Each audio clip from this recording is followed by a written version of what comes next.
Hello, YouTube. The S&P keeps bouncing every time it hits its uptrend, and we want to know whether or not this most recent move is going to be anything different. And there's a very stark warning we are hearing from the biggest bull on Wall Street. It's Tom Lee over at Fundstrat. He is telling us that investors should brace for an August stock market slump.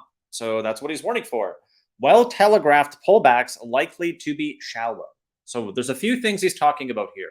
Well telegraphed, shallow, August. What does that mean? It means he's looking at the seasonality chart where normally during the end of July, which we're going to be closing out today, and then tomorrow we start August. Well, we go down a little bit. It's shallow. We rally back up to form a hollow candle, and then we go up in September, back down, and then low, higher, low, higher, low, higher, low, new highs.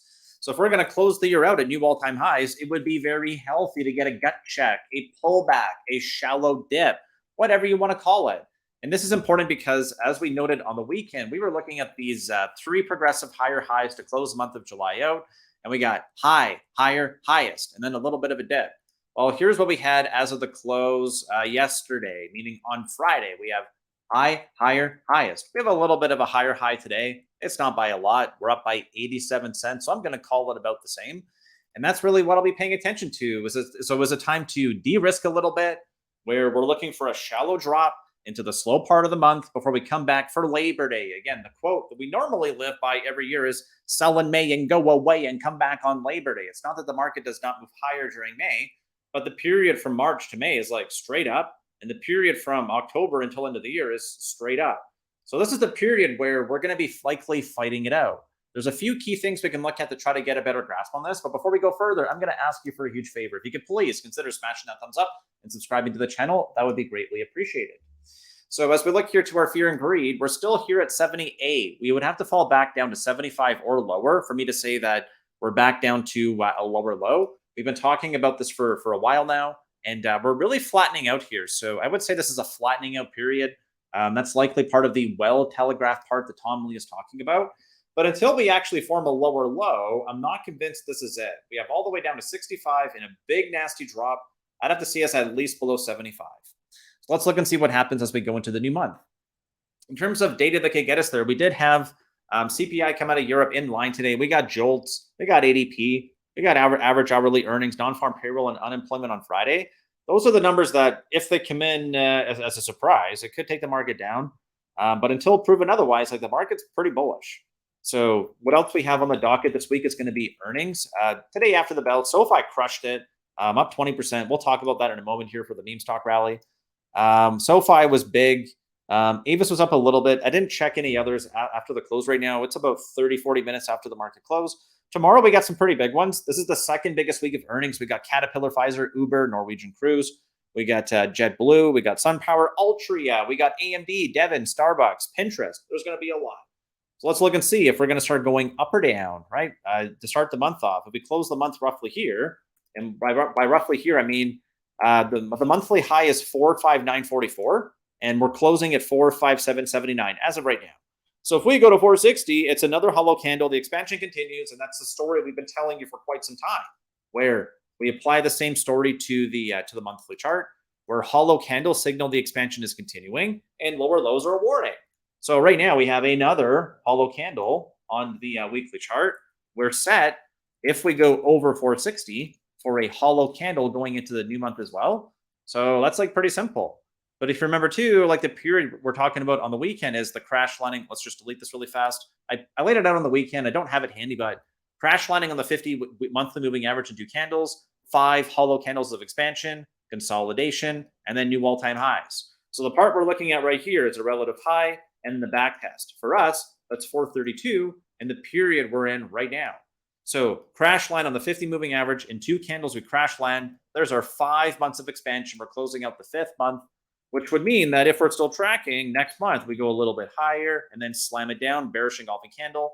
And that's if we repeat perfectly. Nothing repeats perfectly. But here's the catalyst that could take us there. Close the week out. Are we going to be higher or lower? And then for that monthly chart, we want to pay attention to it. Something else I want to touch on here is just this is an article from about 3 weeks ago now, July 11th. And what it tells us is that the meme stocks are back, raising a red flag for the broader market.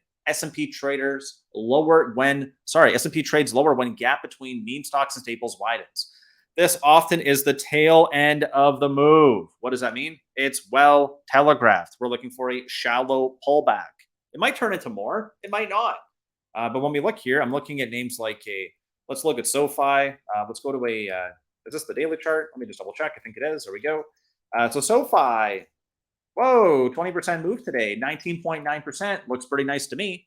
We look over here at a name like Tilray.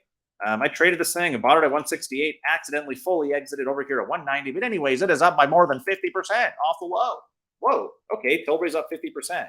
MindMed, whoa, right off its low, it's like up a lot. It went from about 3 to about 5. That's nearly 100% too. Palantir, and today it's up by 13%. Palantir today alone is up by 11%. Whoa, okay. What were those other meme stocks? Well, we have AMC. AMC is up here by 7% on the day. Space comes up by nearly double digits, 9%. Wow. So it looks like the meme stonks are back. That's right. They appear like they're back. And that's not a good thing. So we'll see whether or not the market is operating normally, rationally, the way it always has, or if this time's different. We'll see. I don't know. So that's what we're looking at right now. And because we have Apple and Amazon coming out this week, let's just remind ourselves of whether or not they've already basically gotten the benefit of having a positive earnings report. Microsoft up 40, Google up 48, Apple up 50.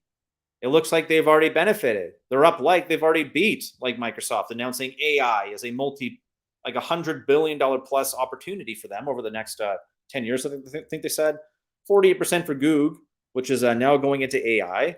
Amazon's up 50. It's up more than Microsoft, more than Google, and Apple's up more than both too. So is it like kind of like already priced for a crush? It is. We have crushes expected. The beat crew is going to be coming back. And I think we showed this on the weekend.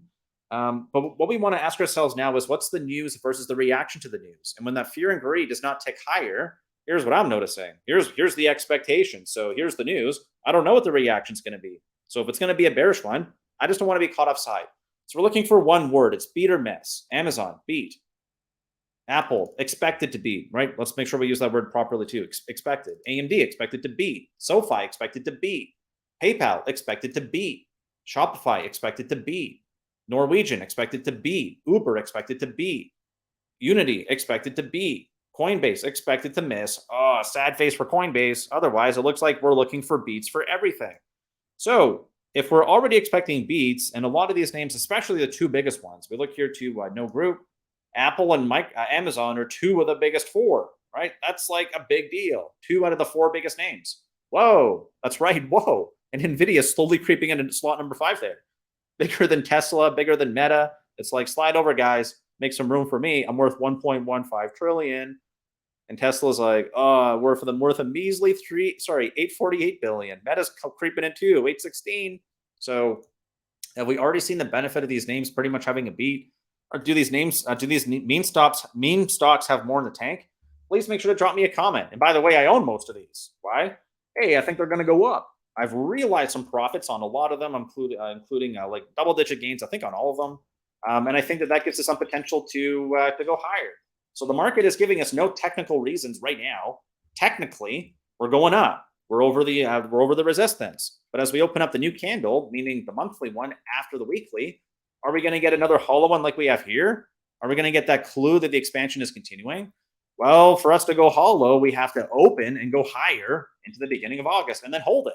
So we want to get above 460. And then if we hold over it, it would be very similar to what we did last month where, yeah, we have a little bit of trouble getting started. We get up, we get over, we get above 445. Man, that was like a launch pad. That's right. It was a launch pad. Let's look at 445 again. So here's our 445. Tap it once, tap it twice. On the uptrend, there's your breakout. Okay, so what have we already done? We're looking at about 455 to 460. Tap it once, tap it twice. If we can't build up steam and break it out, well, this uptrend says that going sideways means we're vulnerable to a move lower. What would be a healthy move? Man, I would love a 50 DMA test. It would roughly align with that 445 we literally just mentioned, and it could do it now by crashing all the way down to 437. Or if over time, right, it does something like this, then it can test that 50 MA as it curls higher to meet that 445 area, which would be a significant weekly and monthly level for me. And when we look at QQQ, the story is very similar, right? The angle of ascent is strong. We're at that math number. So as long as we're above the dotted line, it's roughly 384, sorry, 375. And for the S&P, it's 352, roughly. We're bullish, trending up, over averages. So like there's nothing bearish here quite yet. But same thing here. We haven't actually had a humbling or a test of the 50 or short-term price for a while. Would it be nice to see some kind of back test here before we go into that? If we're going to do the seasonality and we go higher to close the year out, that would be like a really healthy test for us. And the last reason why I want to see that test leading up until right now is because it would pretty much just tell me that this move is healthier. And I'm not sure I have that stat handy, but it shows the S&P when it was up in the first 3 months of the year, that the average return was like 20% at the end of the year. And then one last thing, just I don't have that thing handy. I tried to look for it. The other thing I have handy here is just this tweet that I put out at the beginning of the year, the annual bearish engulfing pattern, where 75% or three out of 4 times we closed the year up. And I'm talking like a lot up. It was like 20, 25% on average. It's only happened 5 times in 150 years. But this pattern played out too. No one believed it. So if we're going to be actually going to 5K on SPX or 500 on SPY, I don't want that to be just a continuous move higher. I'd like for there to be some kind of back test. So I'm welcoming some kind of back test. We want to assess it as it happens, which means if the S&P is going to cross the road and go bearish, what do? Well, we assess it. We look left. We look right. And if it looks good, it starts to curl back up. Maybe we dip our toes back in. Maybe we add on a little bit more risk. But if it looks like there's a car coming, well, what do we not do? Well, we don't just keep crossing the road, right? What do? We double back, we stop out, and then we plan before we cross the road again. So, anyways, that's my thoughts right now going into today, and what Tom Lee basically told us. If you want a deeper review, I laid that out on the weekend deep dive, now queued up here on the left hand side. If not, thank you so much for watching. I look forward to seeing you tomorrow. Thank you.